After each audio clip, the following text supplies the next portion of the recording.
Hello, everybody. I'm Ralph Vacchiano, the SNY NFL Insider. I'm here with Tony Pauline, our SNY draft analyst, also with draftanalyst.com. And we are talking about the Giants and what they might do with the 23rd pick in the draft. Now, much of the speculation about the Giants centers around what might be their biggest need. And I know they don't draft by need. They draft best player available. But it might line up that they'll take another offensive lineman. And honestly, the way people rate this offensive line class, they might end up with their top choice at offensive line. I think the Giants are in a good position. They're going to get a good player that fits a need. I mean, like you say, they don't take need, they take the best player available. You know, where they're selecting, it could be Ryan Ramczyk, the big offensive lineman, left tackle from Wisconsin. May need a little bit of time before he's NFL ready, but he's a terrific pass blocker who can also block on the move. There's some talk that Garrett Bowles, who's the premier left tackle in this year's draft, could fall to the Giants. He's an outstanding athlete, but he only has 1 year of top-level competition under his belt. Some people question his football intelligence, but if he falls down there, I think that would be a terrific selection for the Giants. They're in a good spot in round one. Now, all of the guys that you hear about in the first round, those two, Cam Robinson is another one, they all have their flaws, right? They're not easy, can't-miss prospects. Yes. Cam Robinson, I think the Giants want a left tackle. Cam Robinson cannot play left tackle in the NFL. He's either a right tackle or he's a guard. Like I said, Ryan Ramczyk and Garrett Bowles, they've only played 1 year of big-time college football, and they need a lot of work. They're guys who are almost developmental projects. So, you know, if you're looking for a guy to start September of 2017, you may be a little bit disappointed if the Giants take either of those two guys late in round one and they're not on the opening day playing with the first team. So there is some downside to it. Now, I'm a big proponent of you build your team by building up front on both sides of the line. But the Giants actually have been spending a lot of high picks on the offensive line. Justin Pugh, Eric Flowers, first rounders, Weston Richburg, a second rounder. Is it a good idea, since this is not the most highly rated offensive line class, is it a good idea for them to spend another high pick on that spot? If they feel he can play left tackle, the answer is yes. You got Eli Manning in the twilight of his career. You extend his career by protecting him, and they need to protect him on the blind side. So if they feel a guy like Ryan Ramczyk is they're going to be their quick future starter at the left tackle spot, which is a need for them, then I think that's the way you go.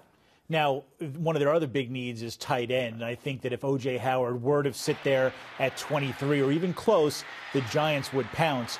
Is there any chance that O.J. Howard gets anywhere near them? And is there another tight end they might consider at the 23rd spot? I'm going to say highly unlikely that O.J. Howard falls to them. If he does, that means there are some red flags that have popped up on him because all those other teams beforehand, many of them, the Tennessee Titans, Indianapolis Colts, need tight ends, even the Detroit Lions.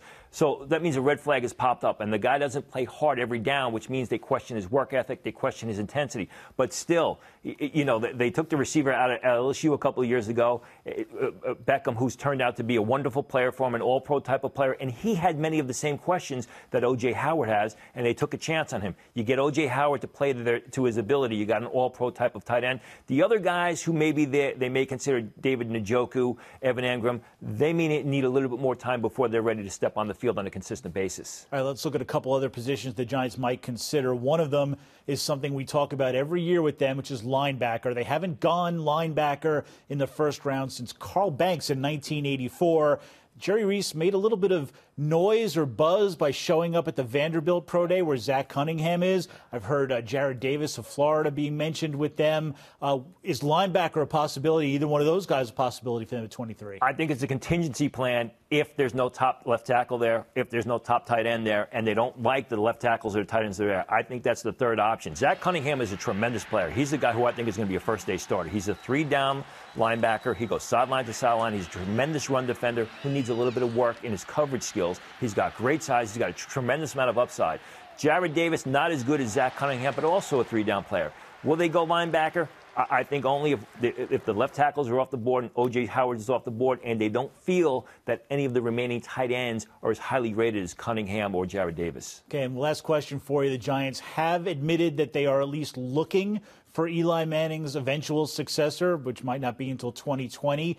I don't think they're going to take one in the first round, but if they decide that they would at 23, which of the quarterbacks will be there, which ones would be worth a shot as a potential future franchise quarterback. The only guy that would be there, and the only guy I think that they would consider, is Patrick Mahomes of Texas Tech. He's the most physically gifted quarterback in this year's draft. He's got the biggest arm.